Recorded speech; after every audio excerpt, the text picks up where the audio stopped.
El último juego que tienen disponible para como Corpus voy a dejar Commencing Autopsy 3. Time, 2104. 27-year-old female infected with unknown pathogen. Blood analysis indicates virus. Provisional name is PAX-12. Deceased had traveled in China before returning home 2 weeks ago. That must have been pre-quarantine. Unknown if had contact with livestock, but I can definitely see evidence of insect bites. Deceased had reported coughing and sneezing with a high fever. I'm seeing a nasty rash, some abscesses around the abdominal cavity. Clear signs of immune suppression. Cause of death appears to be catastrophic organ failure. Findings match reports coming out of China. This is highly concerning. The deceased may still be infectious.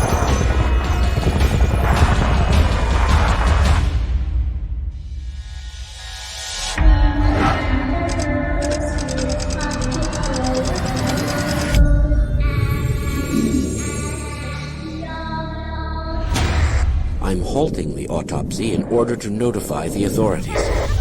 Request a full lockdown of this facility. Effective immediately.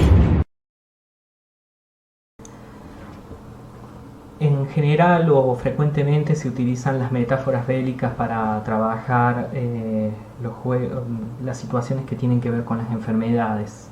Defender o el cuerpo tiene un sistema defensivo, atacar la enfermedad, vencerla, hacerla retroceder, etcétera, etcétera. Esta metafórica de la guerra se extiende al campo de otros campos sociales, como por ejemplo el campo de la lucha contra las enfermedades. Este juego no fue pensado para la pandemia que estamos viviendo, es anterior, fue pensado por este estudio Pandemic como una forma de simular escenarios posibles de pandemia. Tiene varios años en el mercado, tuvo un éxito polémico porque en realidad éticamente nos coloca en el lugar del fabricante de la enfermedad, y la misión, como dicen algunas de las leyendas ahí, es lograr extinguir a la humanidad con una plaga o con una enfermedad que podamos crear. Es un juego que nos coloca en una situación éticamente muy complicada, porque nos coloca como humanos en la tarea de borrar a la humanidad, y eso es éticamente complejo. Pero también es un juego interesante por las posibilidades de experiencia y experimentación, y por la imagen de espacio que construye, sobre todo.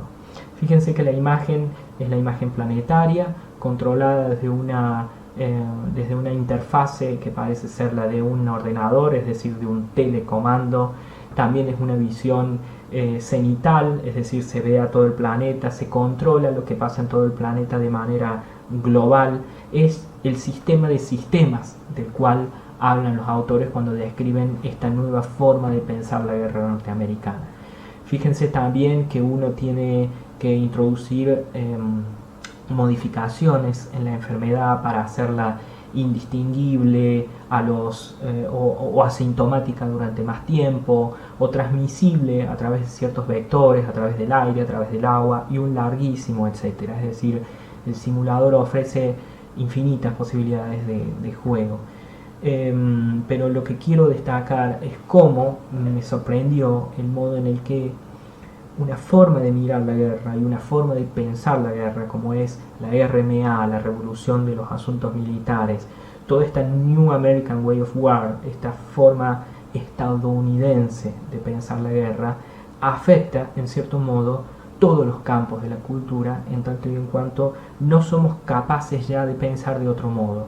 Y entonces todo tiene que ser teledirigido, telecontrolado, tiene que tener la asistencia de tecnología, tiene que ser, en cierto modo, responde a una misma lógica, y eso era para mostrarles un poco cómo se ramifica o cómo pueden aparecer lógicas que, por ejemplo, nacen en el discurso militar, que se proyectan hacia otro tipo de textos, como pueden ser no solamente ya los videojuegos bélicos, sino también otro tipo de videojuegos.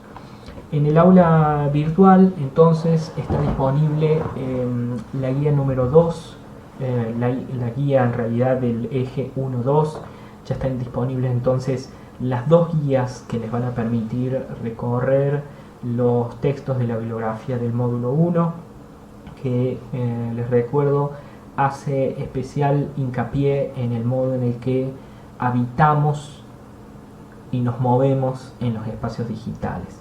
El eje número 1 lo que proponía era una visión general acerca de cómo, por ejemplo, juegos más lúdicos, como pueden ser los de mundo abierto, no me he metido con los juegos más infantiles, como pueden ser el Minecraft o el Fortnite, construyen, digamos, estos mundos realmente ficticios, sino en mundos abiertos que tienen cierta cuota de realismo.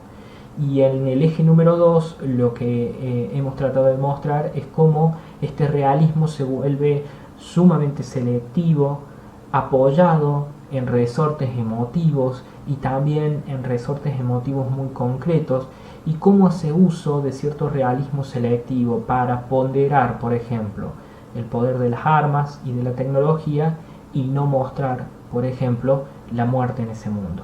Sin embargo, hay videojuegos como los que vimos de This War of Mine o September 12 o incluso Plague Inc. que buscan pensar de otro modo estas lógicas de la guerra.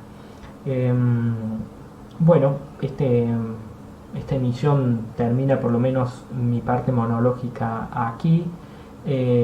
Puedo leerlos en el chat si hay alguna consulta o alguna pregunta. Por supuesto, podemos seguir las preguntas a través del foro del aula virtual o nos escriben al correo electrónico. Y el próximo lunes lo que podemos hacer es un encuentro más dialógico a través de alguna plataforma de chat o de videoconferencia, lo que ustedes prefieran en función de su conectividad, para conversar acerca de las dudas o cuestiones que haya con respecto a las dos guías de trabajo del módulo 1. Me quedo unos minutos atendiendo para ver si hay alguna pregunta, alguna consulta, alguna sugerencia, opinión o incluso algún comentario de cómo ha funcionado la emisión para trabajar este tema. Ahí leo una pregunta: ¿cómo se relacionaría el espacio de los videojuegos con el concepto de heterotopía? Muy buena pregunta, muy buena pregunta. Dijimos que la heterotopía es en cierto modo aquellos espacios en donde se realizan ciertas formas ideales de funcionamiento social. En cierto modo es el mejor de los mundos heterotópicos el videojuego, sobre todo el videojuego comercial, porque en ese juego no se puede morir. El juego de guerra comercial estoy diciendo, porque en ese tipo de juego el combatiente de la ofensiva, el combatiente que ataca, no puede morir, ¿sí? Hemos visto en algunas escenas, y si no, fíjense también en los canales de YouTube que graban las partidas, que por más que recibamos daño, hay cierta posibilidad de recuperación, incluso cuando nos han herido con una granada o con disparos, en donde aguardando sin ser heridos durante pocos segundos, el combatiente puede volver a luchar como si no hubiera sufrido daño. Y en ese sentido, a la posibilidad de atacar sin ser atacado, por ejemplo, con el ataque de los drones, se suma la posibilidad también de ser un combatiente en un campo de muerte que no puede morir. Esa situación de ser un combatiente que no combate o un combatiente que no puede morir es, en el imaginario heterotópico de la guerra, el ideal de los mundos posibles. Poder hacer la guerra, por lo menos el bando ganador, poder hacer la guerra sin morir, sin tener bajas. Si ustedes analizan el discurso político y sobre todo de los ministerios de defensa estadounidenses de la guerra del Golfo, pero también de las guerras sucesivas, no así en Afganistán e Irak, van a ver que uno de los ideales de esta nueva forma de pensar la guerra es minimizar al máximo, y si se puede, no tener pérdidas de vidas del propio bando. No importan las pérdidas de vidas del otro bando, incluso si son civiles. Lo importante de esta nueva forma estadounidense de ver la guerra es no perder soldados en la guerra, no vivir otro Vietnam, por ejemplo. Lucía, te estoy leyendo.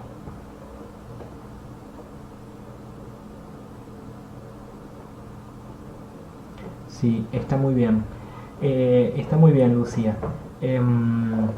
Lo de la utopía, en cierto modo, es irrealizable o no tiene lugar. Por eso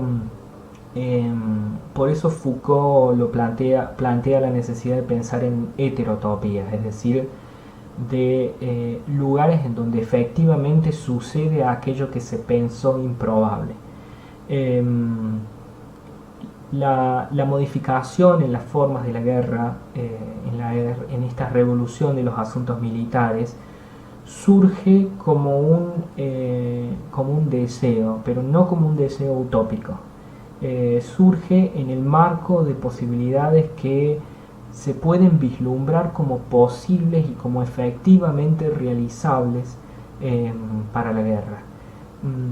El avance tecnológico, sobre todo el avance en lo que es en la rapidez de los cálculos balísticos, informáticos, los teleobjetivos, la precisión, el aumento de los megapíxeles para tener mayor definición a mayor distancia, y etcétera, hicieron pensable y hicieron posible que en cierto momento alguien dijera: utilicemos toda esta tecnología para hacer más económica y eficiente la guerra. Y en ese sentido, esa visión abandona el plano utópico para entrar al plano de lo efectivamente realizado. En ese punto es donde digo que deja de ser utópico, porque se puede realizar, ¿se entiende? Es decir, lo utópico siempre permanece en un estrato o en un marco de lo irrealizable. Por ejemplo, no morir, ¿sí? Hay una utopía humana que es la vida eterna, supongamos, ¿no? Es decir, o no envejecer, supongamos, la vida eterna. En cierto modo permanece en el plano utópico porque no es realizable. Ahora, supongan ustedes en un plano ficcional o en un plano de ciencia ficción, de aquí a algunos años descubrimos la manera de no morir.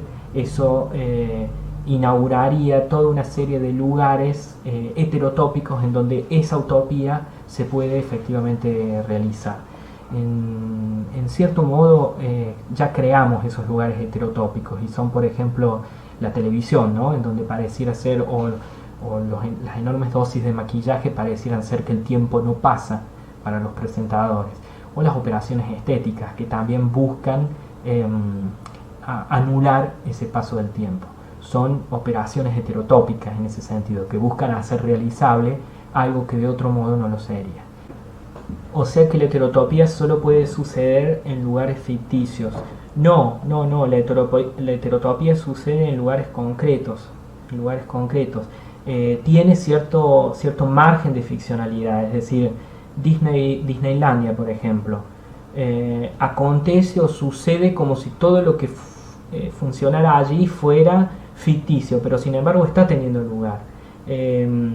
Los cementerios tienen una carga simbólica. Hay toda una generación de ficciones en torno a los cementerios, pero tienen un asentamiento físico concreto, local, ¿sí? Es decir, la heterotopía no solo sucede en lugares ficticios, tiene también lugares de anclaje, tiene lugares en donde es posible pensar que lo que está sucediendo allí es de carácter heterotópico. El lugar de Pineland, que abre el capítulo de Roger Bartra, podría ser pensado como una heterotopía. Es un lugar en donde pareciera ser que está aconteciendo una ficción, pero en que en realidad todo tiene anclaje en un pueblo y en un lugar concreto, con gente concreta y real. Bueno, gente, si no hay más comentarios, entonces quedamos en contacto a través del aula, a través de esta plataforma. Ya tienen nuestros contactos para conversar. Les agradecemos muchísimo y esperamos que estén muy bien ustedes y sus familias, y que podamos seguir construyendo conocimiento a la distancia, pero haciendo lo que es nuestro trabajo. Así que bueno, cuídense. Corto aquí la transmisión. Gracias.